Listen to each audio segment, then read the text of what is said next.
olisiko siinä koomassa mun keho kuitenkin vanhenisi siinä, eikö vaan? Eikö koomankin aikana keho silleen ns. Normaalisti vanhene? Sitten mä heräisin 10 vuoden päästä ja sit mä olisin ehkä kalju ja tai harmaantunut. Ja mulla olisi varmaan entistäkin pidemmät nenäkarvat ja korvakarvat ja kaikki. No niin, tässä tulee mun veljelle muutama erikoista kysymystä. Ensimmäinen on, olisitko sä mieluummin kuningas 1000 vuotta sitten vai keskimääräinen ihminen nykymaailmassa? Joo, ihan hyvä kysymys. Vaikka sä olisit ollut kuinka rikas 1000 vuotta sitten, niin sulla ei ole niitä samoja juttuja, mitä nykyään on, vaikka mikroa. Tai sä saat jonkun haavan ja sitten se tulehtuu, niin sitten saatat kuolla siihen tai tämmöisiä juttuja. Mut sitten silti musta tuntuu, että vaikka se niinku absoluuttinen elintaso todennäköisesti on, tai siis on varmastikin korkeampi ja kaikki, mutta musta tuntuu, että vielä tärkeämpi sille omalle fiilikselle on se suhteellinen niin kuin elintaso suhteessa muihin. Että jos sulla menee tosi hyvin suhteessa muihin, niin mä luulen, että se voi olla vielä, siitä voi tulla vielä enemmän hyvää oloa. Mä veikkaan, että mä kuitenkin saattaisin haluta olla kuningas siinä mielessä. Sulla on muuten joku eläimen karva tässä. Häiritsee. Se saattaa olla mun kanssa. Häiritsee ja ällöttää mua. Eli kuningas on sun lopullinen vastaus. Haluatko sä sanoa, mitä sä vastaisit itse? Kyllä mä luulen, että mä viihtyisin nykymaailmassa vähän paremmin. Jos mä olisin kuningas 1000 vuotta sitten, niin mä mässäilisin koko ajan jotain leivoksia ja sit mun hampaat olisi ihan surkeassa kunnossa ja sillä ei hirveästi niinku joku kivun lievitys tai anesteesia ollut niin kovin kehittynyttä, niin joku hampaan irrottaminen niin oli kuulemma vähän ikävä toimenpide. Joo, mä oon myös miettinyt, että kuinka moneen kertaan mä olisin niinku kuollut joihinkin juttuihin, mitä mulla on ollut, jos ei olisi ollut vaikka antibiootteja tai jotain niinku hoitoja, mitä on olemassa. Musta tuntuu, että mä olisin jo kuollut moneen kertaan. Ja niinku on kaikenlaisia vaivoja ollut, mihin vaan olemassa joku lääke tai joku hoito. Ja sit jos ei olisi, että mitä jos sun murtuu joku jalka, niin sit sulla on vaan murtunut jalka. Ja sit se ehkä luutuu jotenkin sille johonkin vinoon, sit sulla on vähän semmonen, niinku, sit sä linkutat sun loppuelämässä. Tämmöisiä juttuja. No joku kantaisi sua ehkä tämmöisessä tuolissa. Haluaisitko sä mieluummin menettää sun näkös vai sun muistos? Tai muistin? Muistin. No, muistot, eli menneisyyden muistot. Mutta mä voisin saada sen jälkeen uusia muistoja. Joo. Entä sitten kaikki taidot esimerkiksi, mitä mulla on? Osaisinko mä, varmaan osaisin kävellä. Joo, kyllä se taidot olisi, sä osaisit yhä ohjelmoida. Ja... Niin.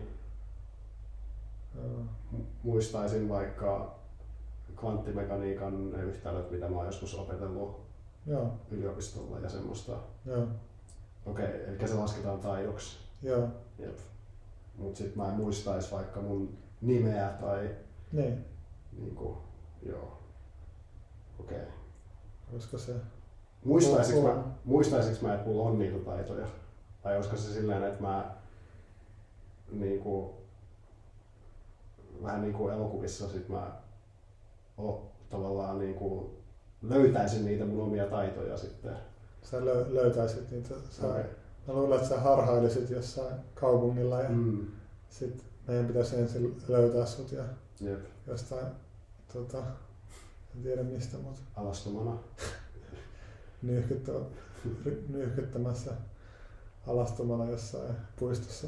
Jep. Tämä kuulostaa vähän siltä Bourne-trilogian siltä, niin kuin, mistä se lähtee liikkeelle se leffasarja. Okei. Missä on Matt Damon on tämmöinen, joka menettää muistinsa ja sitten sillä on kaikkia supervoimia. Tai ei supervoimia, mutta se on semmoinen. No joo. En ole nähnytkään. Se on, kannattaa katsoa. Mutta joo, okei, eli takaisin kysymykseen. Eli toi kuulostaa mun mielestä aika mehukkaalta ajatukselta, että mulla olisi semmoisia piileviä taitoja, joita mä saisin niin kuin löytää. Silleen, siitä voisi tulla aika hyvä fiilis, että silleen, wow, että mitä osaatko tätäkin. Toisaalta se olisi ehkä ikävää, ettei muistaisi mitään. Kyllä mä, ehdottomasti kyllä mä olisin mieluummin, pitäisin näköni ja sitten mulla olisi piileviä taitoja ja sitten mä ehkä löytäisin niitä, mutta mä en muistaisi mitään. Mä en muistaisi kuka sä oot vaikka. Niin, se voisi olla ihan hauskaa, niin kuin, että meidän pitäisi päivittää niin kuin kaikki merkittävät tapahtumat ja kertoa. Mä voisin esitellä sulle sun ystävät ja tällä. Niinpä. Sitten mä voisin uudestaan päättää ehkä, että tykkääkö mä niistä vai omaisinko mä uusia ystäviä. Jos sun pitäisi valita, niin haluaisitko sä, että sulla olisi jatkuvasti tosi voimakas puheääni vai tosi hiljainen puheääni? Että mä en pystyisi niinku muuttaa sitä. Niin. Toi onkin paha kysymys. Mä luulen, että mä haluaisin, että mulla olisi liian hiljainen puheääni, koska sitä pystyy vahvistamaan vaikka megafonilla. Okay, Mutta sitten jos sulla on liian kova ääni, niin mitä sä sit voit tehdä? Sitten sä laitat vaan jotain, ehkä jos sä laittaisit sun kädet sun suun eteen vaikka, tai jotain. Sä oot jossain treffeillä ja yrität puhua jotain kauniita juttuja ja sit sä oot silleen huudat. Jep. Kumman kanssa haluaisit asua mieluummin yhdessä? Sun parhaan kaverin vai tyttöystävän kanssa? No, mä sanoisin, että tyttöystävän kanssa. Toki se vähän riippuu, että minkälainen se tyttöystävä on. Ehkä mua pelottaisi niin asua yhdessä mun parhaiden kavereiden kanssa, koska mä en oo tehnyt sitä aikaisemmin. Ja sitten jos se yhdessä asuminen ei sitten toimiskaan, niin se voisi olla haitallista sille kaverisuhteelle. Jotenkin semmoinen niin kuin tyttöystävän kanssa asuminen on vähän eri. Se on jotenkin eri asia. En mä tiedä minkä takia. Mutta se tuntuu ehkä silleen luontevammalta. Joo, se on mielestäni kiva kuulla. Mä oon vähemmän huolissani susta. Sitten vähän vakavampi kysymys.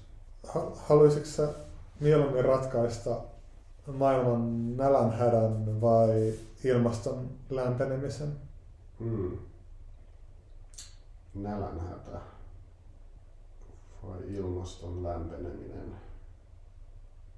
No musta tuntuu, että nälänhätä on mun käsittääkseni asia, mitä ratkaistaan tällä hetkellä aika tehokkaasti itse asiassa. Jos en muista oikein, niin yli 100 000 ihmistä joka päivä niin kuin pääsee äärimmäisen köyhyyden rajan yläpuolelle, eli ne nousee äärimmäisestä köyhyydestä. Josta ei ihan hirveästi uutisoida, koska se ei ole ehkä, kun se tapahtuu aika silleen pikkuhiljaa. Mutta mä luulen, että ilmaston lämpeneminen on tosi paljon vaikeampi ongelma ratkaista. Siihen liittyy politiikkaa ja tarvitaan uutta teknologiaa ja niin kuin semmoista. Että mä luulen, että se olisi. Kyllä mä sen ratkaisin. Mä luulen, että siitä mä saisin kanssa enemmän jotain palkintoja. Ja Nobelin palkinnon. niin, mä en tiedä minkä Nobelin mä saisin. Mitä sä luulet? Ehkä rauhan vai saisi myös fysiikan Nobelin siitä? Ehkä mun pitäisi kehittää joku teknologia, jos mä saisin fysiikan Nobelin. Vai? Niin. Ehkä se fysiikan olisi jotenkin siistimpi mun mielestä. Niin mustakin. Mut niin mun käsittääkseni ilmaston lämpeneminen voi niin kuitenkin tehdä maapallon elinkelvottomaksi Niin. ihmiselle, että pitkässä juoksussa toi ilmastonmuutos on kuitenkin tosi vaarallinen juttu ja ei pelkästään ihmislajia uhkaa, vaan miljoonia muitakin lajeja. Jep. Ja sitten toisaaltahan ilmastonmuutos oikeasti liittyy myös siihen nälänhätään ja semmoista, mutta jos olettaisiin, että ne olisi kaksi asiaa, mitkä voisi silleen niin ratkaista erikseen. Joo. Olisitko sä mieluummin vankilassa 5 vuotta vai koomassa 10 vuotta? Olisiko mä Suomessa vankilassa?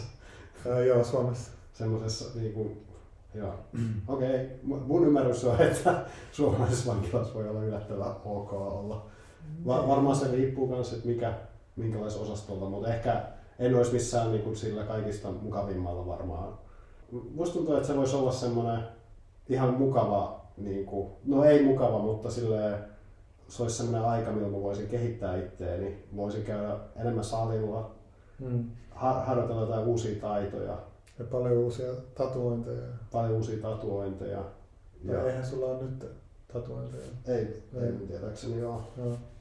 Mutta siis joo, toihan kuulostaa siis itse asiassa tosi kivalta. Mun mielestä se, mä en tiedä, olisiko siinä koomassa, mun keho kuitenkin vanhenisi siinä, eikö vaan? Eikö koomankin aikana keho silleen ns. Normaalisti vanhene?